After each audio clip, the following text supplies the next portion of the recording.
అండి, నమస్తే. Welcome back to my channel అమ్మమ్మ చేతి వంటలు. ఈరోజు మనం తయారు చేసుకునే రెసిపీ దొండకాయ మసాలా గ్రేవీ కర్రీ అండి. ఈ కర్రీని నేను చెప్పే ఈ ప్రాసెస్లో ఒక్కసారి మీరు కూడా ప్రిపేర్ చేసి చూడండి. అచ్చం కేటరింగ్ వాళ్ళు ఎలా తయారు చేస్తారో అదే టేస్ట్తో అదే ఫ్లేవర్లో ఇంట్లోనే ఈజీగా ప్రిపేర్ చేసుకోవచ్చు. అండ్ టేస్ట్ వైజ్ కూడా చాలా ఎమ్మీగా ఉండే ఈ దొండకాయ మసాలా గ్రేవీ కర్రీని ఎలా తయారు చేయాలో ఈరోజు చూద్దాం. ముందుగా ఈ కర్రీ కోసం ఒక మసాలాని ప్రిపేర్ చేసుకుందాం. అందుకోసం స్టవ్ వెలిగించుకొని ఒక ప్యాన్ తీసుకొని అందులోకి 1/2 కప్పు పల్లీలు వేసుకొని మంటని మీడియం ఫ్లేమ్లో పెట్టుకొని ఫ్రై చేసుకోవాలి. అందులోనే 1/4 కప్పు ఎండు కొబ్బరి పలుకులు, 1 ఇంచ్ దాల్చిన చెక్క, 2 లవంగ మొగ్గలు, 1 ఇలాచి, కొంచెం స్టోన్ ఫ్లవర్ వేసుకొని వీటన్నిటిని కూడా మంటని మీడియం ఫ్లేమ్లో పెట్టుకొని కొంచెం దోరగా ఫ్రై చేసుకోవాలి. ఇప్పుడు అందులోకి ఒక 4-5 జీడిపప్పులు, 1 టేబుల్ స్పూన్ గసగసాలు వేసుకోవాలి. ఈ గసగసాల ప్లేస్లో తెల్ల నువ్వులు అయినా వేసుకోవచ్చండి.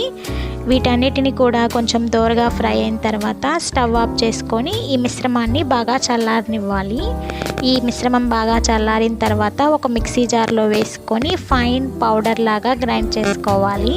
ఇప్పుడు అందులోకి ఒక చిన్న నిమ్మకాయ సైజ్ అంత చింతపండు, 1/4 కప్పు వాటర్ కూడా వేసుకోవాలి. అందులోనే 1 ఇంచ్ అల్లం ముక్క, 4-5 వెల్లుల్లి రెబ్బలు వేసుకొని వీలైనంత ఫైన్గా మెత్తని పేస్ట్ లాగా గ్రైండ్ చేసుకోవాలి. ఈ విధంగా మెత్తగా గ్రైండ్ చేసుకుంటేనే మనం తయారు చేసే కర్రీ చాలా టేస్టీగా ఉంటుంది.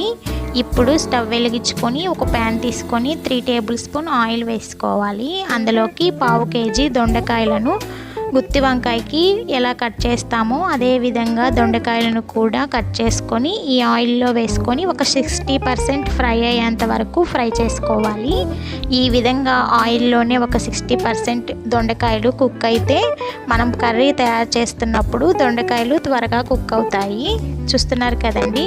ఈ విధంగా ఒక 60% దొండకాయలు ఫ్రై అయిన తర్వాత ఈ దొండకాయలన్నిటిని తీసుకొని ఒక ప్లేట్లో పక్కన పెట్టుకోవాలి. ఇప్పుడు అదే ఆయిల్లో ఒక బిర్యానీ ఆకు, 1 టేబుల్ స్పూన్ జీలకర్ర వేసుకోవాలి. ఈ స్పైసెస్ కొంచెం ఫ్రై అయిన తర్వాత అందులోకి 1 మీడియం సైజ్ ఆనియన్ను, 3 పచ్చిమిర్చిని సన్నగా పొడుగ్గా చాప్ చేసుకునేది వేసుకొని ఈ ఆనియన్స్, ఈ పచ్చిమిర్చి కొంచెం దోరగా ఫ్రై అయ్యేంత వరకు మంటని మీడియం ఫ్లేమ్లో పెట్టుకొని ఫ్రై చేసుకోవాలి. చూస్తున్నారు కదండి. ఈ విధంగా ఆనియన్స్ బాగా ఫ్రై అయిన తర్వాత అందులోకి 1 మీడియం సైజ్ టమాటాని సన్నగా చాప్ చేసుకున్నది వేసుకొని ఈ టమాటాలు బాగా మెత్తబడి ఆయిల్ సపరేట్ అయ్యేంత వరకు ఫ్రై చేసుకోవాలి. ఈ విధంగా టమాటాలు బాగా గుజ్జుగా ఫ్రై అయిన తర్వాత అందులోకి కొంచెం కరివేపాకు వేసుకొని ఒకసారి బాగా మిక్స్ చేసుకోవాలి.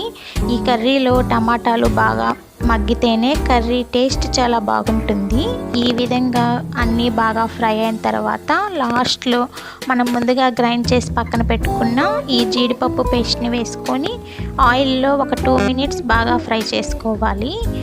ఈ పేస్ట్ వేసుకున్న తర్వాత మంటని మీడియం ఫ్లేమ్లో పెట్టుకొని కలుపుతూ మిక్స్ చేసుకోవాలి.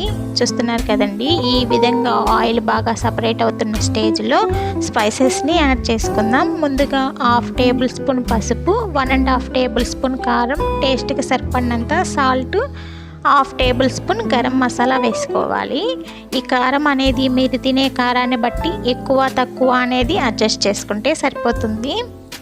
ఈ స్పైసెస్ అన్నీ ఒక 2 మినిట్స్ బాగా ఆయిల్లో ఫ్రై చేసుకున్న తర్వాత కర్రీకి తగినన్ని వాటర్ని యాడ్ చేసుకోవాలి. వాటర్ మరీ ఎక్కువ కాకుండా ఒక 1 కప్ లేదా 1.5 కప్ వాటర్ వేసుకొని ఒకసారి బాగా మిక్స్ చేసుకొని ఈ స్టేజ్లోనే సాల్ట్ చూసుకొని సాల్ట్ సరిపోకపోతే సాల్ట్ని అడ్జస్ట్ చేసుకోవాలి. ఈ విధంగా కర్రీ బాగా మరుగుతున్నప్పుడు మనం ముందుగా ఫ్రై చేసి పెట్టుకున్న దొండకాయలన్నిటిని ఈ కర్రీలో యాడ్ చేసుకోవాలి. ఈ విధంగా దొండకాయలన్నిటినీ ఈ కర్రీలో యాడ్ చేసుకొని ఒకసారి బాగా మిక్స్ చేసుకొని మూత పెట్టుకొని ఒక 20 మినిట్స్ మంటని మీడియం ఫ్లేమ్లో పెట్టుకొని కుక్ చేసుకోవాలి.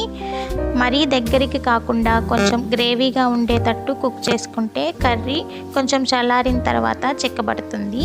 ఈ విధంగా 20 మినిట్స్ తర్వాత మూత తీసి చూస్తున్నారు కదండి ఎంత బాగా కుక్ అయిందో కర్రీ.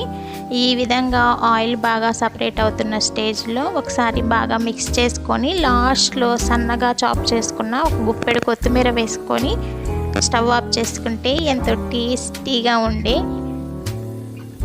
దొండకాయ మసాలా గ్రేవీ కర్రీ రెడీ. మీరు కూడా ఇదే విధంగా ఒక్కసారి ప్రిపేర్ చేసి చూడండి. ఎప్పుడు చేసినా ఇదే విధంగా చేసుకుంటారు. అంత టేస్టీగా కమ్మగా ఉంటుంది. మరిన్ని క్విక్ అండ్ ఈజీ రెసిపీస్ కోసం అమ్మమ్మ చేతి వంటని సబ్స్క్రైబ్ చేసుకోండి. వీడియో నచ్చినట్లయితే లైక్ చేయండి, షేర్ చేయండి, కామెంట్ చేయండి. మన వీడియోల్ని కొత్తవారు ఎవరైనా చూస్తున్నట్లయితే తప్పకుండా సబ్స్క్రైబ్ చేసుకోండి. Thank you for watching.